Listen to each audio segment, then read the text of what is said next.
Bismillahirrahmanirrahim. Assalamualaikum warahmatullahi wabarakatuh. Perkenalkan, nama saya Hairul Umam Ramadan dari program studi pendidikan jasmani kesehatan dan rekreasi dari kampus Sekolah Tinggi Keguruan dan Ilmu Pendidikan STKIP Bina Mutiara Sukabumi. Pada kesempatan kali ini, saya akan membahas RPS dari mata kuliah yang saya ampu, yaitu mata kuliah Ilmu Faal Olahraga. Ilmu Faal Olahraga ini sendiri wajib untuk dikontrak mahasiswa di semester 3 dengan total 16 pertemuan, dan ada 2 pertemuan untuk UTS dan UAS, lalu 14 pertemuan tatap muka dengan total bobot yaitu 3 SKS. Manfaat mata kuliah Ilmu Faal ini sendiri yaitu sebagai dasar bagi mahasiswa untuk mendorong karir mereka dalam bidang pelatih, atlet, ataupun tenaga kesehatan dan konsultan olahraga. Karena pada mata kuliah ini disajikan materi-materi yang berperan aktif dalam ruang lingkup olahraga. CPL dari mata kuliah ini dan CPMK dari mata kuliah ini yaitu 1. Mahasiswa mampu memahami pengertian dan konsep dasar ilmu faal olahraga. 2. Mahasiswa mampu menjelaskan tentang jenis-jenis olahraga. Yang 3. Mahasiswa mampu menjelaskan konsep kesehatan ilmu faal olahraga. Yang 4. Mahasiswa mampu menjelaskan konsep ergosistema. Yang 5. Mahasiswa mampu menjelaskan tentang bioenergetika. Yang 6. Mahasiswa mampu menjelaskan olahraga prestasi dengan aspek pendahuluan dan penutupnya. Yang 7. Mahasiswa mampu menjelaskan konsep-konsep latihan. Yang 8. Mahasiswa mampu mempraktekkan ilmu faal olahraga. Perkuliahan ini menggunakan metode DIA, Delivery, penyampaian materi perkuliahan yang didukung dengan modul atau bahan ajar yang kredibel. Lalu interaction itu dilakukan di dalam kelas ataupun di lapangan sesuai dengan materinya. Yang ketiga yaitu assessment, ada kuis, ada presentasi, ada UTS dan juga UAS. Itulah yang dapat saya sampaikan. Berikut akan saya tampilkan cuplikan video pembelajaran. Bismillahirrahmanirrahim. Assalamualaikum warahmatullahi wabarakatuh. Waalaikumsalam warahmatullahi wabarakatuh. Selamat siang. Siang. Selamat siang. Siang.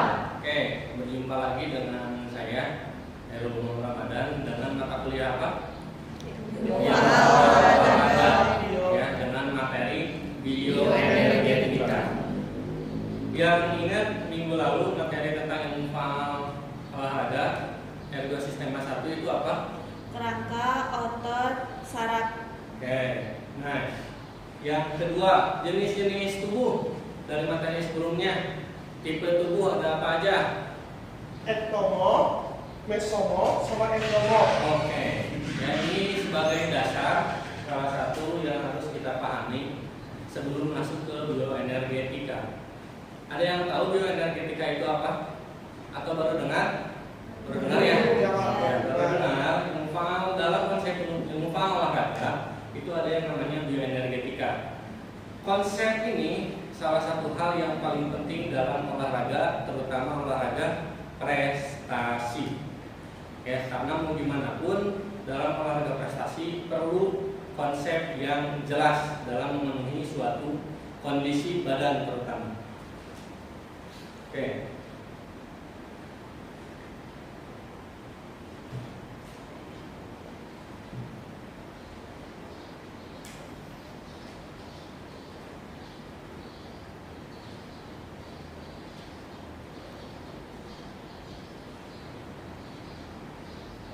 Oke, yang pertama, pada kapasitas anaerobik yaitu dan kapasitas aerobik, konsep dasar dari bioenergetika.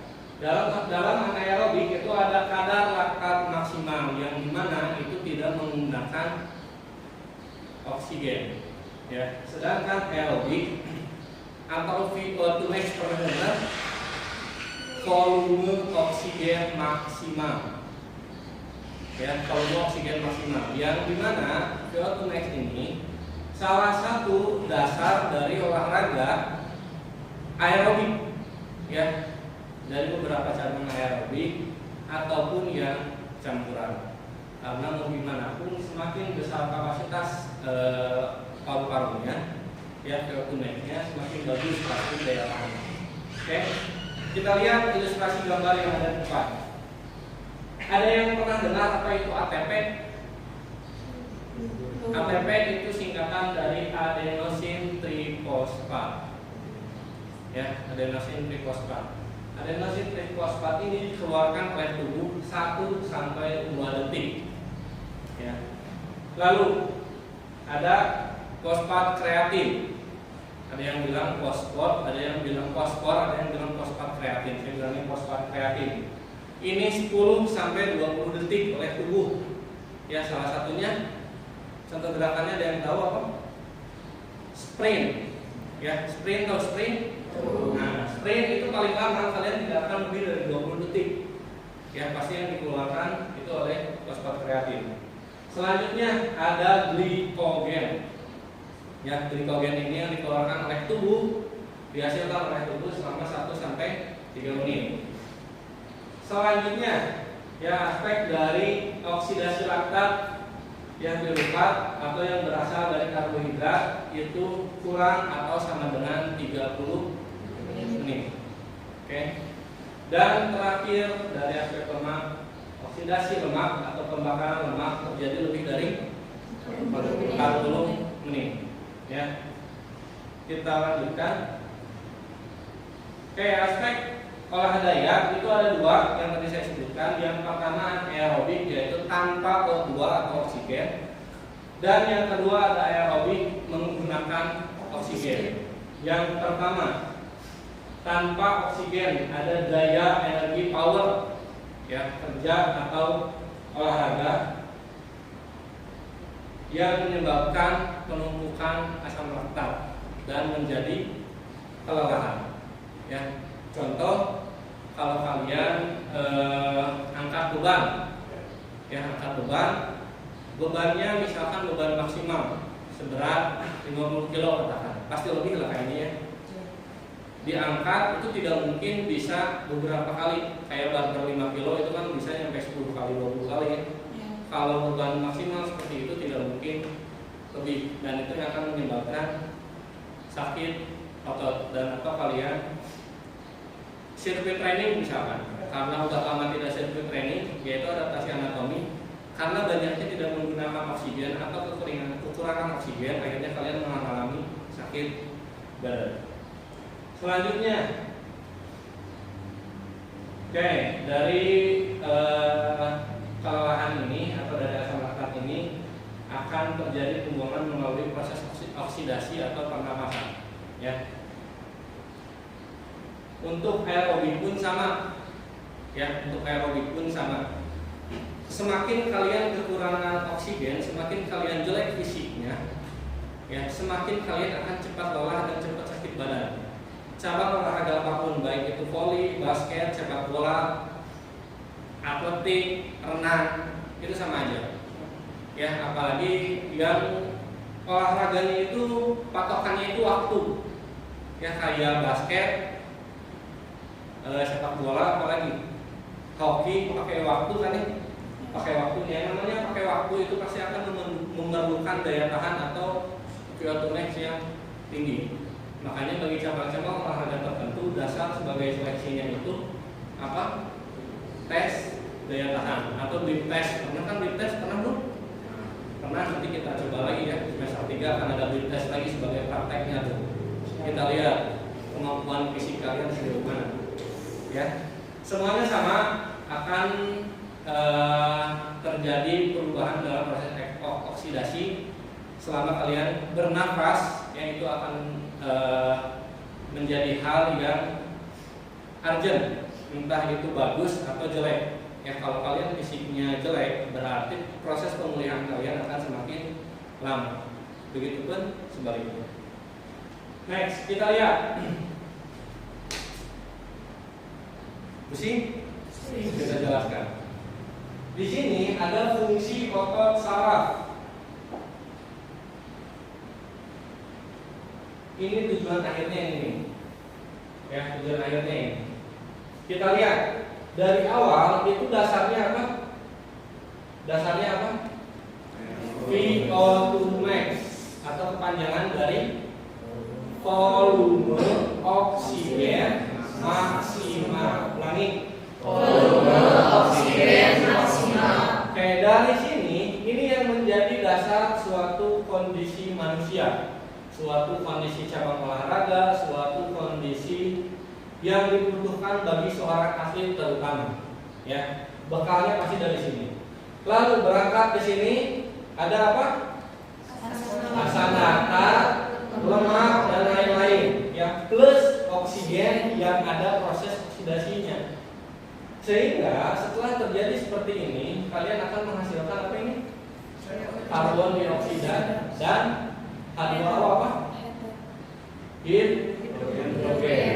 Ya, dari kedua ini bisa dikatakan itu hasil proses pembakaran yang dibuang oleh tubuh. Ingat ya, tubuh itu banyak mengandung hal-hal gas seperti ini. Oke? Lihat, dari sini kalian ke sini dari proses glikogen. Glikogen ini dihasilkan dari apa? Karbohidrat.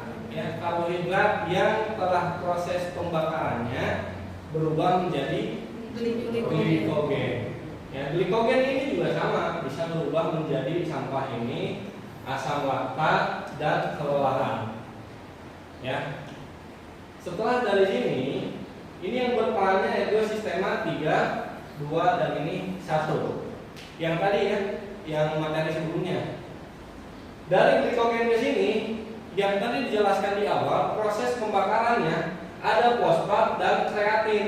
Mereka bertukar menjadi fosfat kreatin. Ya. Lalu dari sini mereka menghasilkan dua. Ya, yang pertama ADP, adenosin difosfat. Lalu yang kedua adenosin trifosfat. Yang masing-masing ini mempunyai dua pengeluaran, yang ini 3 pengeluaran. Ya, sehingga yang adenosin trifosfat ini dibantu oleh difosfat, sehingga menjadilah fungsi otot saraf dan kelenjar fungsi tubuh yang lain. Paham? Ya, ini secara olahraga yang berat dan lamanya. Yang berat itu sudah pasti anaerobik, yang lama sudah pasti aerobik. Ya, lihat dari waktunya dan durasinya. Next. Tunggu ini cukup lah. Oke, lihat dari presentasi pelatihannya. Dari olahraga seperti ini, lihat aerobiknya berapa persen, anaerobiknya berapa persen. Ya, angkat besi 90%. Ya, berarti bisa dikatakan 10%-nya ada aerobiknya. Tapi yang dominan apa? Anaerobik. Dan seterusnya. Lihat, semakin larinya atau yang disebutnya jarak jauh, maraton pasti akan masuknya ke aerobik. Paham sampai sini? Paham ya? Kita lanjut. Ini konsumsi karbohidrat dan lemak selama olahraga. Kita lihat ilustrasinya. Ketika dimulai, kalian akan mengkonsumsi karbohidrat. Mengkonsumsi apa ini? Karbohidrat. Betul. Setelah 30 menit akan naik apa?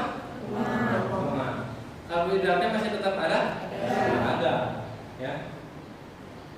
Nah, setelah lebih dari 30 menit, yang lebih dominan apa? Lemak. Ya, konsumsi lemak. Nah, ketika sprint lagi di akhir dan menuju finish, yang lebih dominan lagi apa? Karbohidrat. Kenapa karbohidrat? Yang tadi di awal. Lupa. Karena tidak karena menggunakan tidak Tidak menggunakan menggunakan oksigen, ya, karena tidak menggunakan oksigen. Dan konsepnya itu sprint. Ingat, ya, sprint itu pasti menggunakan ATP atau PC, ya, fosfat kreatin, atau ada yang masih trifosfat. Makanya kalian kalau maraton jogging kan itu ya, jogging dulu, nggak mungkin sprint di awal kan. Paling di awal sprint untuk jaga jarak kan, terus jogging. Emang 10 kilo bisa sprint lah? Nggak mungkin kan? Ya. Oke, ini gambarannya seperti ini, ya. Bisa dilihat dari konsumsi di awal itu, yang paling pertama atau yang paling pertama itu konsumsi karbohidrat. Karena proses pembakaran karbohidrat itu ada 3. Yang pertama berubah jadi glikogen, lalu glukosa, lalu PC, lalu ADP, lalu ATP. Ya, kalau misalkan digabungin jadi malah jadi 5. Ya, kalau ADP, ATP dan PC-nya masuk itu jadinya 3.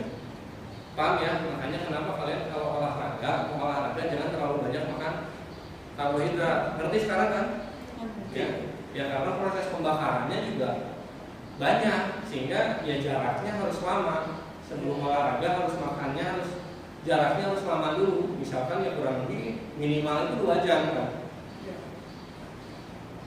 Sedangkan untuk lemak ini mengambilnya dari lemak siapa? Ya, lemak liar, ya.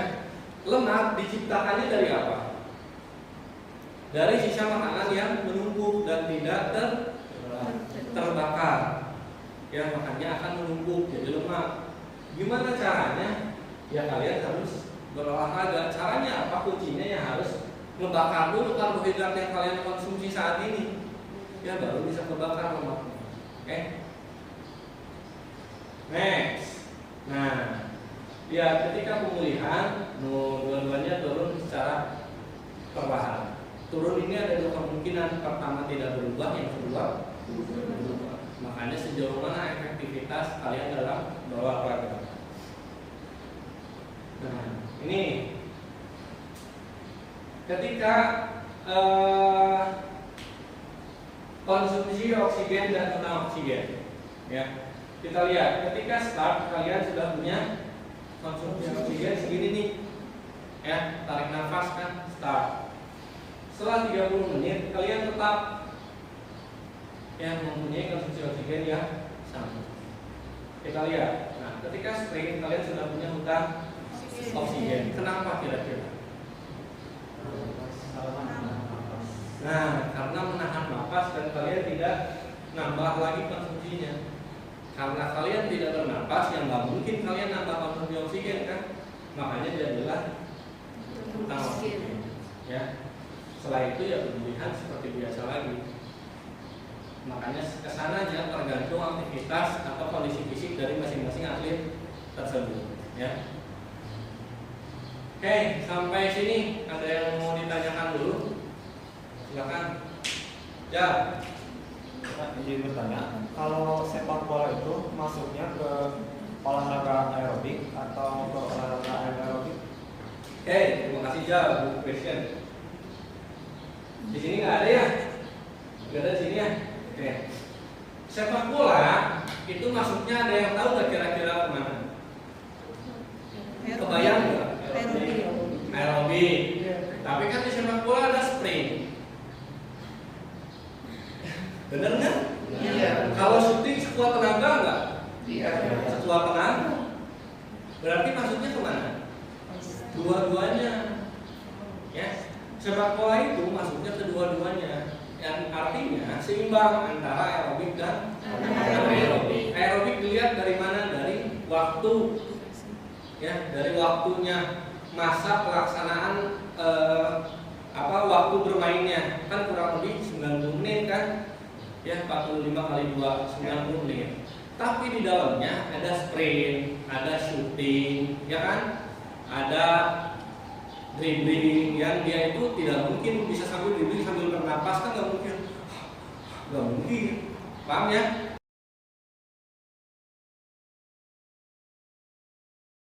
Dalam bela diri kayak gitu. Nice question, Ija. Next, lagi Nurmoli. Izin bertanya Bapak, kalau hutan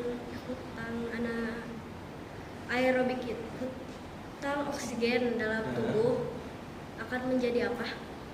Oke, Molly, thank you. Oke, di sini ya, ketika kita mempunyai hutang oksigen atau oksigen dep, ada hutang dep, bahasanya gimana ya? Gak apa-apa, hanya hutang dan hutang kan? Iya. Ya bahasanya karena hutang, karena kita tidak bernafas kan saat itu. Oke, Molly, secara anatomis atau fisiologis, hutang oksigen itu akan terjadi kurang lebih seperti ini. Akan menjadi asam laktat. Ya, ini yang menyebabkan hutang oksigen. Semakin kalian banyak hutangnya, ya semakin banyak hutangnya, semakin sakit badannya. Kalian pernah ketika sudah push up atau sudah renang pada sakit ini ya? Dipegang aja sakit kan? Nah itu salah satu hutang oksigen itu. Salah satunya yang menyebabkan penumpukan asam laktat. Kelelahan hanya bahasa dalam aspek olahraga aja. Ya tapi yang dirasakan sebenarnya ya ada nyeri kan? Sakit badan, ya terus ya bangun aja susah kan? Mau gini ke belakang aja susah kan? Sakit gitu. Nah itu salah satunya penyebabnya karena hutang oksigen. Yang penyebabnya karena hutang oksigen. Yang lebih parahnya apa? Ketika kalian mengalami hutang oksigen itu bukan berarti kalian diem. Gak boleh diem. Dalam konsep olahraga prestasi, yang namanya recovery itu bukan tidur dalam olahraga, tetapi melakukan aktivitas seperti biasa. Contoh, sebelumnya kalian push up atau jogging atau renang misalkan sekian kali, kalian lakukan hal yang sama tetapi setengahnya. Kalau renang selama 500 meter ya kalian lakukan selama 250 atau 200 meter. Nah itu contoh recovery dalam olahraga. Dan itu salah satu cara kalian untuk membayar hutang. Tetapi bukan untuk cepat, bukan. Ya tarik nafas sambil gitu. Jogging sama, yang asalnya 10 keliling jadi 5 keliling. Salah satunya cara membayar itu. Kalau sebelumnya kalian adaptasi anatominya kurang, makanya banyak hutang. Cara membayarnya ya seperti itu. Paham ya? Bisa dipahami ya? Intinya dalam konsep olahraga tidak ada yang namanya istirahat total kecuali kalian cedera. Ya cedera atau dirawat di rumah sakit gara-gara patah tulang pada rumah jogging. Ya kalau patah tulang gimana ceritanya jogging? Paham ya? Normally paham ya? Thanks. Last question. Ada lagi? Pick. Ditanya Pak, Yo. menurunkan berat badan butuhkan berapa lama? Oke, berat badan ini sangat perlu, sangat hal yang paling mudah tapi paling susah dilakukan. Betul nggak? Betul. Ada yang berat badan dengan minum teh langsung turun, ada nggak? Nggak ada ya, kalian harus paham itu tuh nggak mungkin di olahraga. Tidak ada. Saya sudah bilang beberapa kali, yang namanya olahraga bukan sejarah. Ya kalian kalau ngapalin atau misalkan nggak makan selama semalam, selama sehari besoknya jadi kurus gak mungkin. Benar nggak? Betul. Atau kalian push up, si Bukas misalkan push up semalam tuh 1000 kali, besoknya stand up tidak mungkin. Ya harus ingat, good question topik. Harus ingat konsep olahraga itu harus bertahap. Ya sama kayak pertanyaan tadi, kalau misalkan kita merajuk pada hal yang kita ingin lakukan langsung bisa, ya nggak mungkin namanya itu olahraga. Ya kalian malam nonton video Messi sama Ronaldo, cara main tuh main bola tuh ini, besoknya jadi Ronaldo, mungkin nggak? Mungkin. Ya makanya harus ada proses yang secara teori. Lihat, konsumsi lemak itu di atas 30 menit. Beberapa ada yang menyarankan bahkan itu di atas 40 menit. Seperti apa Pak? Kalian jogging nih udah 30 menit, nah itu baru ngebakar karbohidratnya ada. Ya makanya ketika kalian mau ngebakar lemak, ya kalian harus joggingnya di atas 40 menit dan tidak boleh stop, berhenti, nggak boleh. Mending kalian jogging pelan gini aja daripada kalian berhenti jadi jalan. Paham nggak? Ya, banyak yang mengatakan yang nurunin badan itu lebih murah dan lebih gampang dibanding naikin badan. Percaya nggak? Harus percaya. Ya, ingat kenapa? Karena yang namanya nurunin badan itu sudah jelas konsepnya. Ya, yang bikin berat apa sudah pasti orang Indonesia itu yang bikin beratnya apa? Lemah, nggak mungkin kebanyakan otot. Bener nggak? Bener Pik? Bener ya? Tetapi yang kurus itu pasti kekurangan lemak dan otot. Ya, makanya lebih susah untuk menaikkan berat badannya. Harus dilihat dulu apakah harus apanya dulu yang dinaikkan, apa latihan yang tepatnya. Kalau yang berat badannya lebih, tinggal jogging, udah beres, selesai. Udah selesai, saya jamin, asal konsisten. Ya, karena ingat sekali lagi yang harus rekan-rekan pahami, yang namanya olahraga itu bukan sejarah. Ya, kalian penting jogging kali misalnya keliling mau aja dipegang gitu kan. Ya, makanya yang harus kalian pahami itu konsisten. Oke?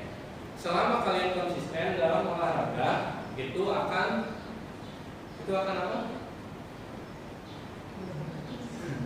Akan tetap ada perubahan. Ya, kalau bahasanya proses dia tidak akan mengkhianati hasil, yaitu beneran terjadi. Oke, gitu ya. Terima kasih. Sebelum mengakhiri materi hari ini, kita ada kuis dulu. Silakan buka handphonenya.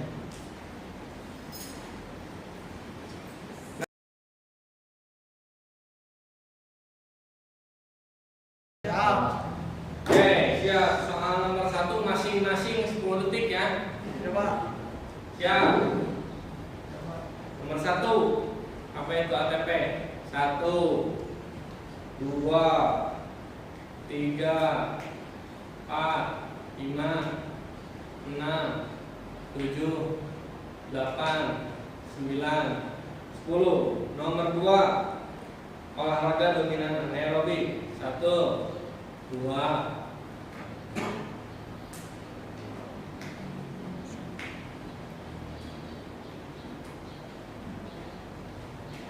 Nomor 3,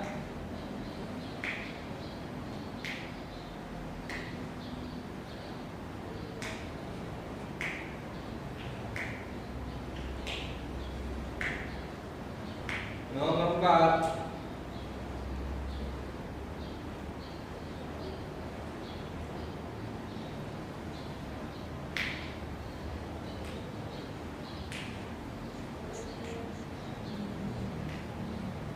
Oke, soal terakhir.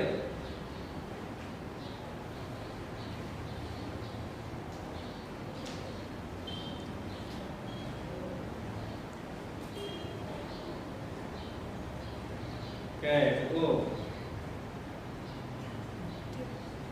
Oke, nanti kuisnya akan saya lihat. Terima kasih. Disimpan lagi handphone. Terima kasih atas perhatiannya, dan materi hari ini mudah-mudahan bisa menambah wawasan sekaligus lebih memahami apa itu olahraga dari aspek materi dan dari